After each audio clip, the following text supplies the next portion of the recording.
Panginoon, Lord, kayo lamang po ang karapat-dapat, Panginoon. At nandito po kami, Lord, bilang iyong vessel, Panginoon. Vessel ng iyong pag-ibig, vessel ng iyong katotohanan, vessel ng iyong pag-asa, vessel ng iyong encouragement sa amin. Panginoon, salamat po, Lord, sa iyong mga gagawin, mga ginawa na, at mga gagawin pa, Panginoon, Lord. Salamat po sa iyo ang papuri, parangal, in Jesus' name, Amen. Nakita po natin ngayon, itong mga huling araw ay yun. Nakita niyo na ba? Nagulat po ako dyan, isang robot ay nag-commit ng suicide. Robot po. Sa South Korea, itong robot na ito ay ginagamit po siya 8 hours a day. Ayun ang trabaho niya. At lumampas na po ng 1 taon siya na paulit-ulit po, ayun ang ginagawa niya. Pero ang ginawa po ng robot isang araw, siya po ay nagpatihulog sa hagdanan. Nag-commit po siya. Nag-commit po ng suicide. Ako po gulat na gulat talaga. Kumbaga, doon ko nakita na kung ang robot ay nahihirapan, paano pa ang mga tao? Di ba po, no? Talagang siguro isang araw o kung minsan man dumaan sa buhay nyo na talagang minsan kailangan nyo ng pagpapalakas. No? At sana po ang iglesia ay nakakatugon sa pag-asa, pagbibigay ng pag-asa sa inyo ng katotohanan at mga pagbabago. Amen. So, ayun lang po. No? Pwede nyo pong panoorin. Actually, talagang nasa news po yan eh. Ang South Korea pala ay talagang napakarami na po ng robot. So, yung paglilinis ng bahay ay ginagawa na ng mga robot. Maglilinis ng bahay, magluluto, pagbalik nung may-ari, nakahanda na ang lahat, malinis na ang bahay. Hindi ko lang alam kung pati paglalaba nagagawa na rin ng robot po. Ayun. 2 weeks ago po, nag-message po si Pastor patungkol sa staying committed at staying dedicated. So, ang medyo balik-tanaw lang po tayo, pagtatalaga ng ating mga sarili, anuman ang ating mga pinagdadaanan, o sabihin, akalain ng mga taong nakapaligid sa atin. So, itatalaga natin ang sarili natin, anuman ang sitwasyon. Amen ba? Naaalala niyo po ba yon? At last week po, si Ate Sara, ang title niya po, Don't Stop, Keep on Going. At nagbigay po ng 3 points si Ate Sara, na huwag tayong titigil, lalo na sa panahon na ating ginagawa, kung ano man yon, yung ating mga ginagawa para sa Panginoon. Huwag din tayong titigil kung nakamit na natin yung ating mga ninanais, at huwag tayong titigil lalo na sa mga panahon na mahihirap. Amen ba? Naalala niyo po ba yon? Yon. So, ang ating ayan po ay hindi title. Hindi pa natin title yan. How can I achieve victory in Jesus? Naisip ko po yan na victory, tagumpay. Maaari po sa atin, meron po na nakakaranas na ganun man nakakilala na natin ang Panginoon, pero nandun pa rin tayo sa sitwasyon na kailangan pa rin nating maranasan ang tagumpay. Amen ba? Meron pong mga sitwasyon na matagal na nating pinagpe-pray, yung tagumpay, Lord, paano po ba yun? Bakit hanggang ngayon ganito pa rin? So siguro po meron na kayong ng mga naiisip, mga sitwasyon, na personal na sitwasyon, or relational, o kahit anuman, na nangangailangan or humihingi tayo ng tagumpay mula sa Diyos, mula kay Kristo. Amen ba? So, itong message pong ito, wag po tayong mawawala dun sa prayer natin or dun sa sitwasyon kung kapatid, ikaw ay merong hinahangad na tagumpay, na gusto mong magtagumpay dun sa kung ano man yon. Wag mawawala po yon sa ating as we go along. Sabi po sa 1 Corinthians 15:57, magpasalamat tayo sa Diyos sapagkat tayo'y binibigyan niya ng tagumpay sa pamamagitan ng ating Panginoong Hesukristo. Makikita niyo po sa baba na nakalagay po, ay victory is also yours. Dahil ayun ang sinabi ng Diyos. Binibigyan niya ng tagumpay tayo sa pamamagitan ng ating Panginoon. Pero sa ating mga nararanasan, sa ating mga sitwasyon, bakit naghahangad pa rin tayo ng tagumpay? Meron pa rin mga bagay-bagay sa buhay natin o kung ano man na parang hindi pa natin napapagtagumpayan. Ayan. Serious? So, victory is also yours. Ayan muna po. Tagumpay ng Panginoon ay ibinibigay po sa ating lahat. No? Ayan. Sa Roma 12:1-2, pwede po ba nating basahin sabay-sabay? 1, 2, ready, get, set, go.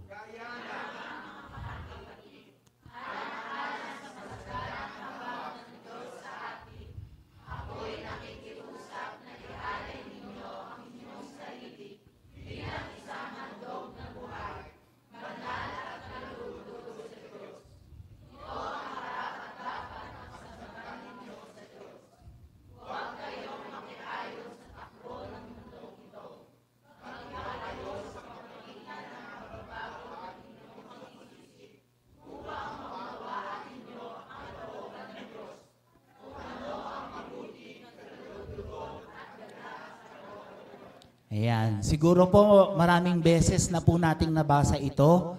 Ang sa English po, sabi po, and do not be conformed to this world, but be transformed by the renewing of your mind, that you may prove what is that good and acceptable and perfect will of God. Ayan. Kung babasahin po natin yung conform, sabi po, similar in form or style, behave according to accepted standard. Sabi nga po sa Tagalog, huwag kayong makiayon sa takbo ng mundo. Ayan. At yung transform po, transfigure. Example, transformer. Yung transformer po, yung parang robot, no? Meron siyang isang itsura, pero kaya siya tinawag na transformer, kasi pag inikot-ikot-ikot na siya, na iba na ang itsura niya. Either lumalaki siya or basta yung original na itsura niya ay hindi na ganon, no? Kaya transformer ang tawag sa kanya. So sa Tagalog po, pagbabago, mamamagitan ng pagbabago ng inyong pag-iisip. Ayan. At yung renewing po, change of heart and life. Example po, pag tayo ba ay nagpa-renew ng lisensya, yung luma po ba ay gagamitin pa rin? Hindi na no? Kaya tayo nagpa-renew, o kaya dun sa mga negosyo dyan, pagka kumuha ka nag-renew ka ng lisensya ng negosyo mo, yung plaka na lang siya. Kasi ang talagang gagamitin na yung bagong plaka. Amen? Ganon din po yung renew ng lisensya ng yung driver's license, no? Wala na yung luma, pwede na nga butasin yun kung tutuusin or gupitin kasi wala na talaga siyang silbi, no? So ang renewing ay talagang pagbabago, no? Pagbabago. Hindi na po uubra o hindi na gumagana yung luma. Amen? At siguro ilang beses na po natin itong narinig, itong verse na ito, pero tayo po ay mag-concentrate po dun sa susunod. Mag-iba kayo sa pamamagitan ng pagbabago ng inyong pag-iisip upang maunawaan ninyo ang kalooban ng Diyos kung ano ang mabuti, kalugod-lugod at ganap na kalooban niya. Doon po tayo magfo-focus sa pangalawang part. Ang tanong ko po, ang isang hindi po ba nababago ang isip, mauunawaan niya po ba ang kalooban ng Diyos? Ang mabuti at kalugod-lugod na kalooban ng Diyos? Kung hindi po siya, lagay po natin, isang Kristiyano,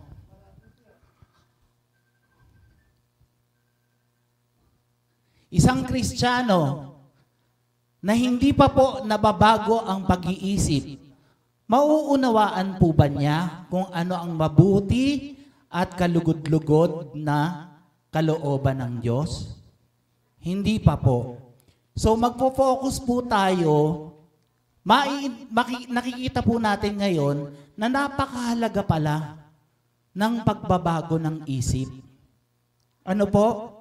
Pagbabago ng isip. Ibig sabihin, yung dati nating mga pinaniniwalaan, yung mga dati nating practices, yung mga dating inaakala nating okay lang at tama lang, dapat pala ay binabago natin, tinatanggal, or pinapalitan. Amen ba? So ayun lang po no, yung ating nakita po natin diyan na ang sinasabi po ng salita ng Diyos, kailangan pala talaga, mahalaga pala talaga ang pagbabago ng pag-iisip ng bawat isa. At nang sa ganon ay mauunawaan, susunod na lamang po na mauunawaan natin kung ano ang kalugod-lugod at mabuting kalooban ng Panginoon.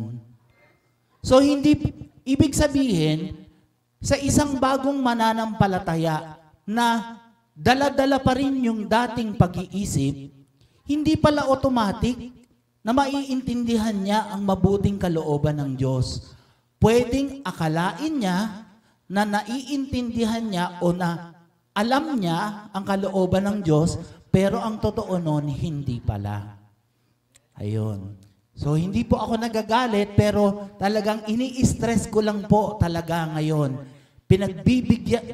Binibigyang diin ko na kailangang mabago ang pag-iisip. Amen. Kasi po, nung nabasa ko yan, talagang nag-minister po sa akin ang salita. At ang sabi po, gaano ito kahalaga sa atin. Marami po tayong kinasanayan, marami tayong mga inakalang tama noon. Pero dahil tayo ay nakakilala na sa Panginoon, kailangan matanggal na yung mga isip dati. Amen? Ayan. So, next. Ayan po yun. Para, ang sabi po sa English, para mapatunayan. Mapatunayan natin kung ano ang mabuti, kalugod-lugod, at perfect will of God. Mapatunayan. Ayan. So, nandun po tayo sa victory, nakikita po natin kung mababago ang isip natin. Kanina po, victory is also yours. Pero, kung mababago po ang isip natin, victory is definitely yours. Sigurado ang tagumpay sa iyo. Kung babaguhin natin ang isip natin, siguradong sigurado ang tagumpay ay nasa atin. Amen? Kasi kung hindi pa nababago, pwedeng akalain lang po natin, ay tagumpay, sige, okay lang. Kung hindi ko makamit, okay lang. Pero dahil mababago na ang pag-iisip natin, alam natin, siguradong sigurado natin na ang tagumpay ay sa ating lahat. Amen. So sabi ko po kanina, huwag mawawala po, habang pinag-uusapan natin to, huwag pong mawala sa isip natin yung mga sitwasyon na hinihiling natin sa Panginoon na sana makatawid tayo doon. No? Amen. Victory is definitely yours. Ayan. Victory is definitely yours. Siguradong sigurado kang tagumpay. At iyon, bago ang lahat, dahil ayon ang kalooban ng Diyos sa ating lahat. Gustong-gusto ng Lord na tayo ay magtagumpay. Ano man yan, kapatid. Gustong-gusto ng Diyos na tayo ay magtatagumpay o nagtatagumpay. No? Nagtatagumpay. Bago ang lahat, pwede po ba nating matanong, ano po ba ang general will o general na kalooban ng mga magulang sa kanilang mga anak? Bago po yan. Magulang ha, general will ng isang Kristiyanong magulang sa kanilang mga anak. General will, hindi po specific will. General will ng isang Kristiyanong magulang sa kanyang mga anak. Pwede po bang magtawag? Wala naman pong maling sagot. Ano po kaya sa akala natin ang kalooban ng isang Kristiyanong magulang, pangkalahatang kalooban ng Kristiyanong magulang sa kanyang mga anak, sa kanyang anak? Ayun, mapalapit ang kanyang anak sa Diyos. Amen. Ano pa po? Magkaroon ng banal na takot sa Panginoon. Amen. Meron pa po ba?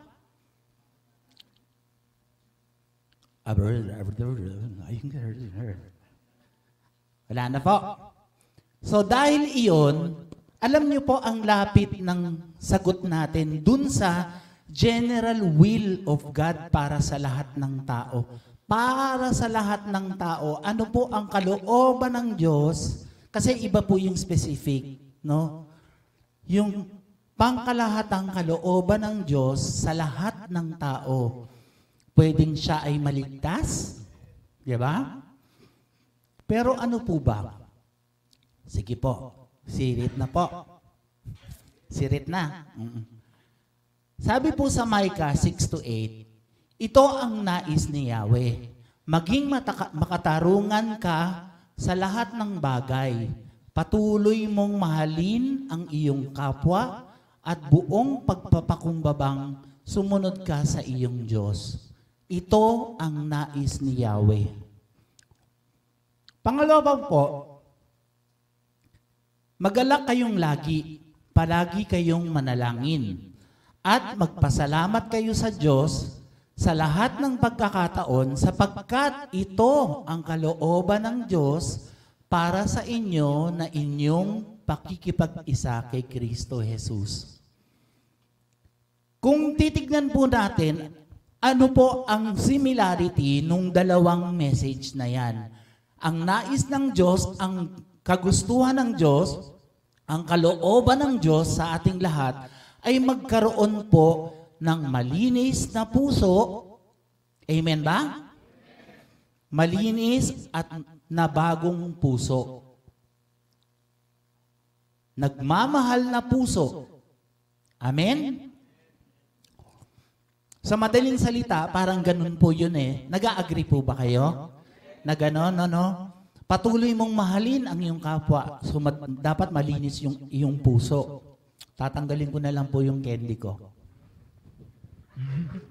Ayan. At sumunod po sa Diyos. Ayan.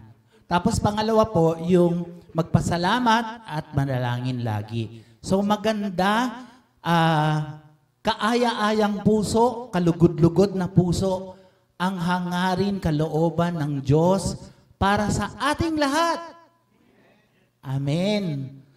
So kung Kung titignan po natin, ang Lord, ayun, sa ating lahat po, siya po, ayun po ang kalooban ng Lord, magkaroon tayo ng pusong maganda ang kalooban. Amen.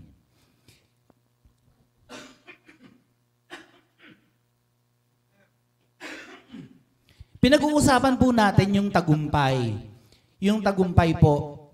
Paano ito naging, ano ang koneksyon nung aking pinagpe-pray, Kuya Nap?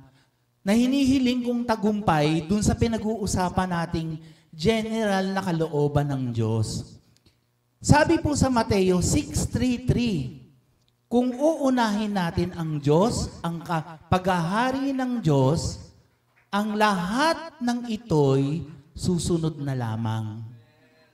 So kung meron tayong hinahangad na material na bagay, na pag-unlad sa buhay, na kung anuman na seguridad sa ating buhay, susunod na lamang po ito kung uunahin natin ang paghahari ng Panginoon. Amen po ba? Kaya kung meron po tayong inaantay, nasasabihin ko po, patungkol sa mga material na bagay, wala po akong sasabihin. Kasi automatic po yan, gagawin niya ng Diyos.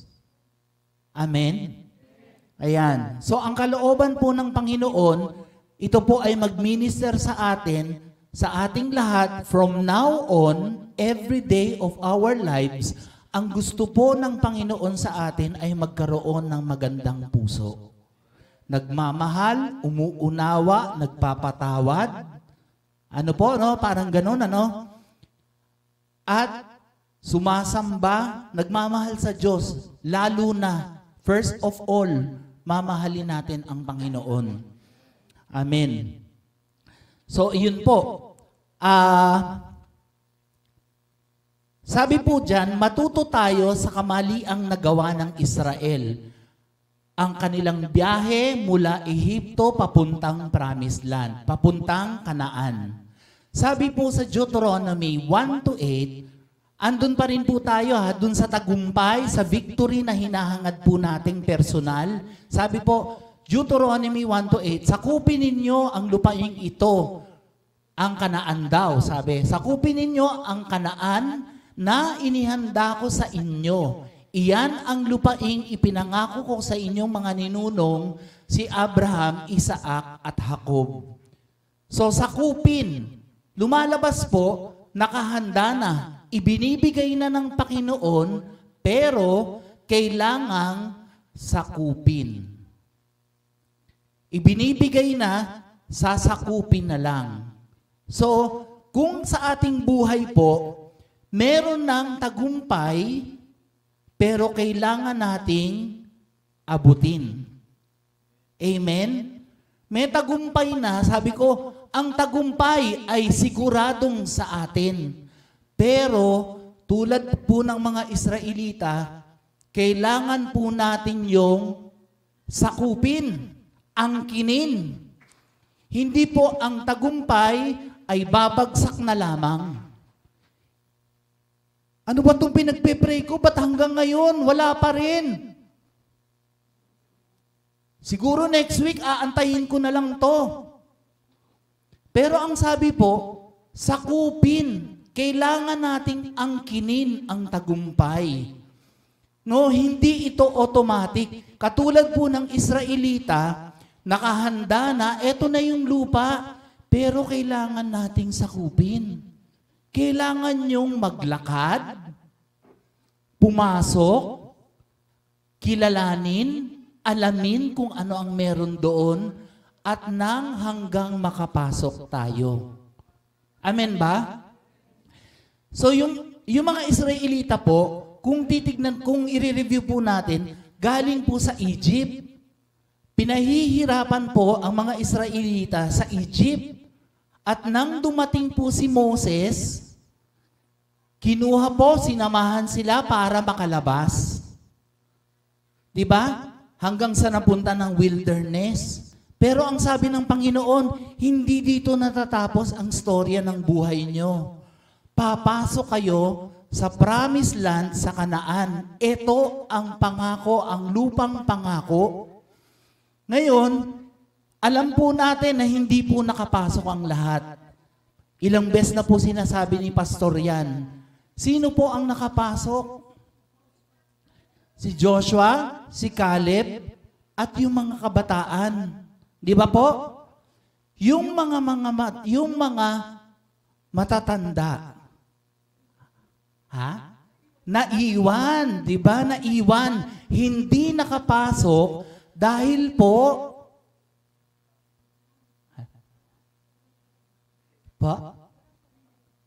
hindi naniniwala. Hindi naniniwala, ni-reject ang pananampalataya at sinunod ang kanilang mga sarili. No? Kaya hindi nakapasok sa promised land. Pero ang sabi ng Lord, sumunod kayo sa aking mga utos. Pero hindi, nagrebelde ang mga tao.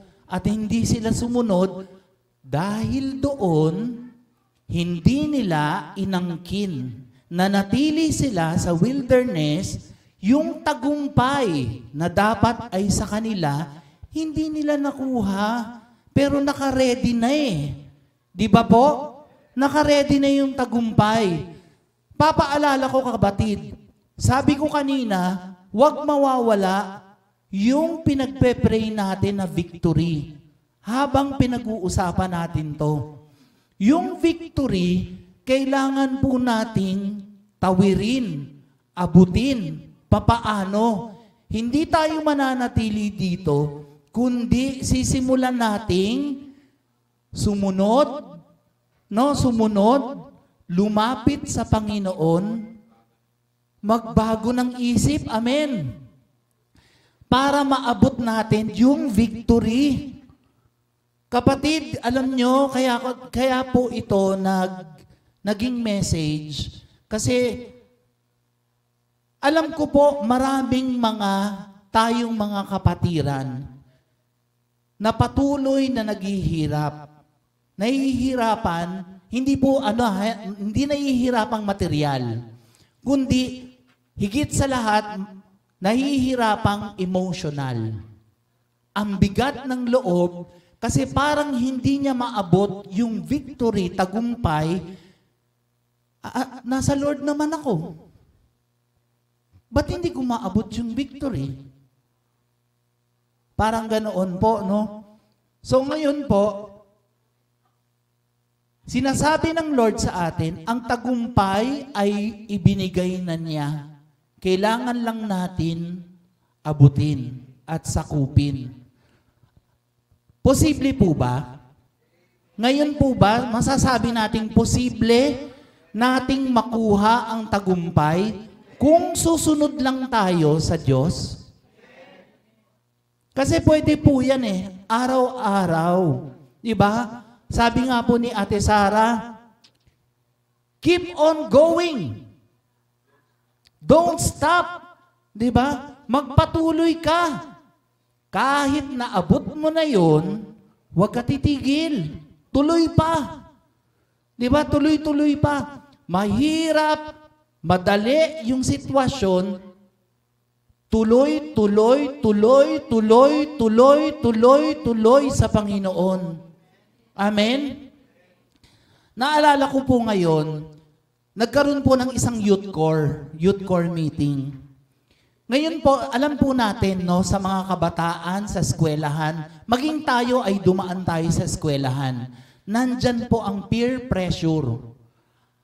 Ang pressure na kinukos ng mga kapwa nating mga kabataan. No? Meron pong kaisipan sa eskwelahan na kung ano ang ginagawa ng karamihan, ganun din ang gagawin ko. Kasi kung hindi, mahihiwalay ako sa kanila. Ang encouragement po natin, yung sense of belongingness, nararanasan po yan lalo na ng kabataan. Kailangan belong ako, kasama ako.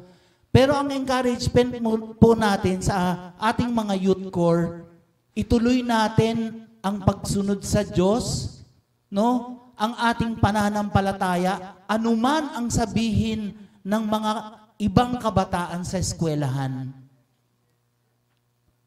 Maaaring iba na ang ginagawa mo. Pero dahil alam mong tama yun, ipagpapatuloy mo. Amen? Ngayon sa ating lahat po, ganun din po, no? Maaaring yung mga kapitbahay natin o kung sino man, kamag-anak, yung general na paniniwala, kung alam nating tama yung ginagawa natin, anuman yung nakapaligid sa atin, gagawin pa rin natin. Amen? Para dun sa tagumpay. Ayan. Sabi po sa Kolosas, ngayon, ibiniliknan niya kayo sa kanyang sarili sa pamamagitan ng kamatayan ng katawang tao ni Kristo. Kaya maihaharap na kayo sa kanya na banal, malinis at walang kapintasan. Pero, kailangan ninyong manatiling tapat at matatag sa pananampalataya. At huwag hayaang mawala ang pag-asang dulot ng magandang balita na narinig ninyo. Confirmation po ito nung keep on going, don't stop. Kailangan ninyong manatiling tapat at matatag sa pananampalataya. Huwag mawawala ang pag-asang dulot ng magandang balita. Ayan. At sabi po sa pahayag, sa magtatagumpay at tutupad ng kalooban ko hanggang wakas, sa magtatagumpay, sa magiging victorious, at maniniwala sa sasakop at aangkin. Sa magtatagumpay, tutupad ng kalooban ko hanggang wakas, ibibigay ko sa kanya ang pamamahala sa mga bansa. Ayan. So, ayan. Diba?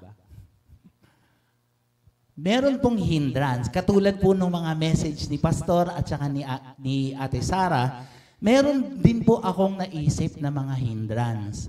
Ano po yan? Number 1, si Satan or si Devil.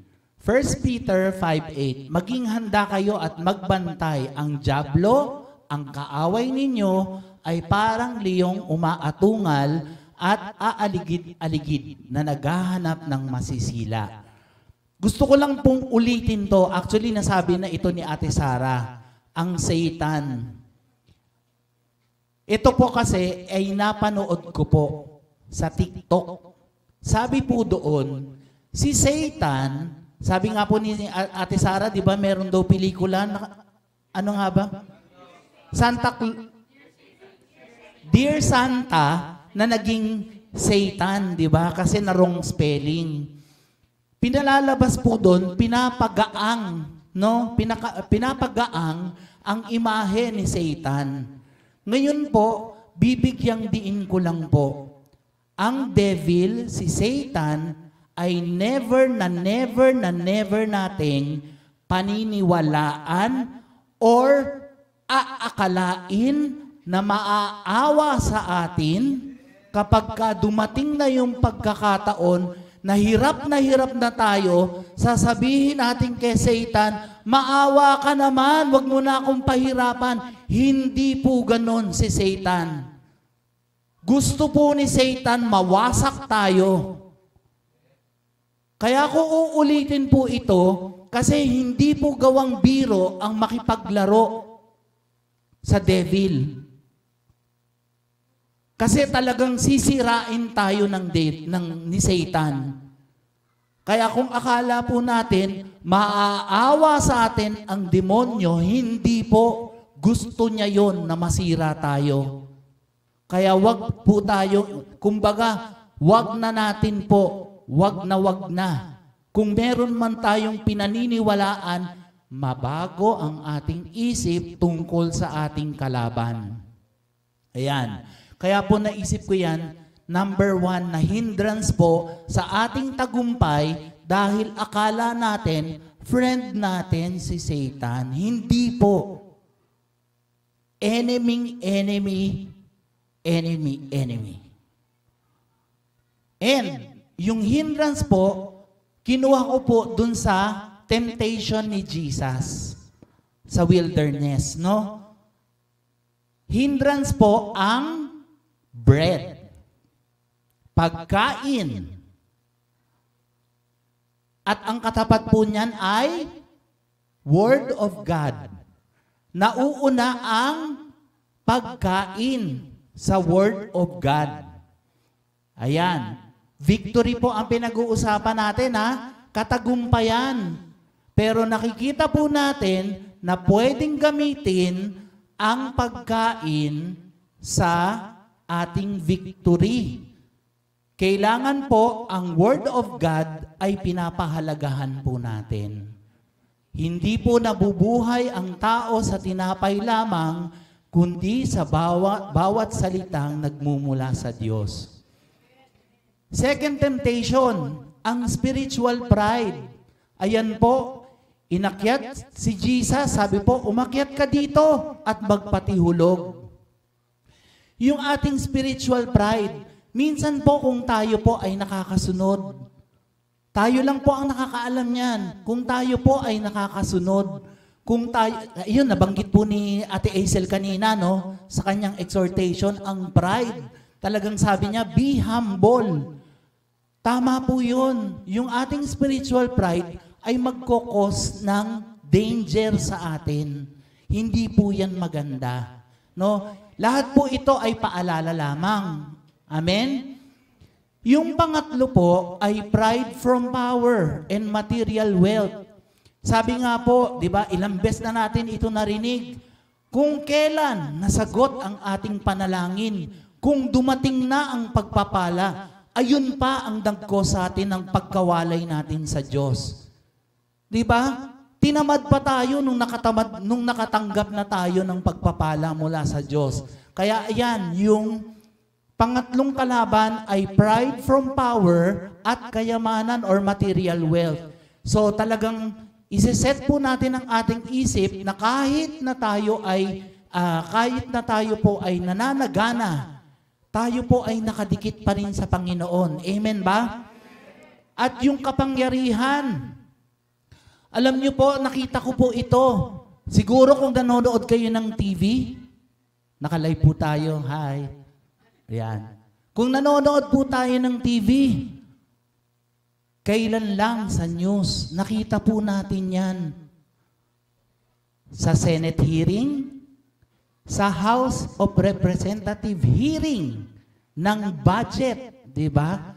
Nakita po natin, dahil sa kapangyarihan, kaya palang mabago ang isang tao to the point na nakalimutan niya ang mga katapat niya ay mga mambabatas pala.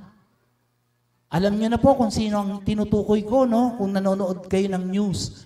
So, ang pride ay, yung power ay kalaban din po. Victory ang ating hinahangad. But the power may cause damage sa atin, ano? Sa ating walk para sa ating victory. Ayan. So, conclusion na tayo. Conclusion na po. Naniniwala po ako na tayong lahat po ay naghahangad ng tagumpay. Meron po tayong mga personal na lapit sa Panginoon. Lord, kailangan ko na po makaranas ng talagang totoo at tunay na tagumpay. Ngayon po, pinaalala rin po sa akin yung LPC, yung pinuntahan po nating seminar. Ang sabi po doon, araw-araw tayo ay may laban. Every day is a battle. Alam niyo po, natauhan ako doon. Natauhan ako doon. Kasi pwede po nating maisip na nung naging Kristiyano tayo, okay na, pwede na akong mag-relax, upo na ako. Okay na, nakilala ko na ang Lord, ligtas na ako. Di ba? Talagang umupo, di ba? Pero ang totoo po, Laban pala ito araw-araw. May laban po araw-araw.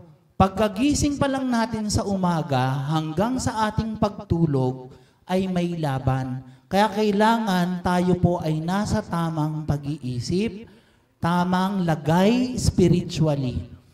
Araw-araw para tayo po ay maging malakas at sasakupin natin ang promised land. Ayan.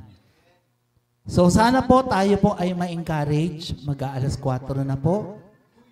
Magpe-pray na po tayo. Salamat Panginoon, Lord. Salamat po sa lahat-lahat.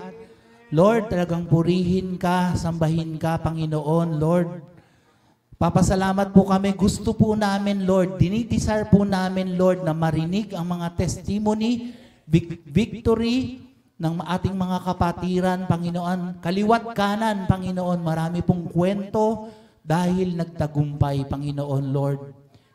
Lord, nagkakaisa din po kami, Panginoon, Lord, sa aming mga kapatiran, Lord, na alam ko po na nananalangin ngayon, Panginoon. In the name of Jesus, Panginoon, Lord, empower us, Panginoon, Lord. Talagang samahan niyo po kami, ang aming mga isip, ang aming mga emotion, Panginoon. Maging tama po lagi, Panginoon, araw-araw, Lord. At alam po namin ang tagumpay ay naririyan na, Panginoon. Salamat, salamat po, O God, Lord. Salamat po, purihin ka. In Jesus' name, Amen.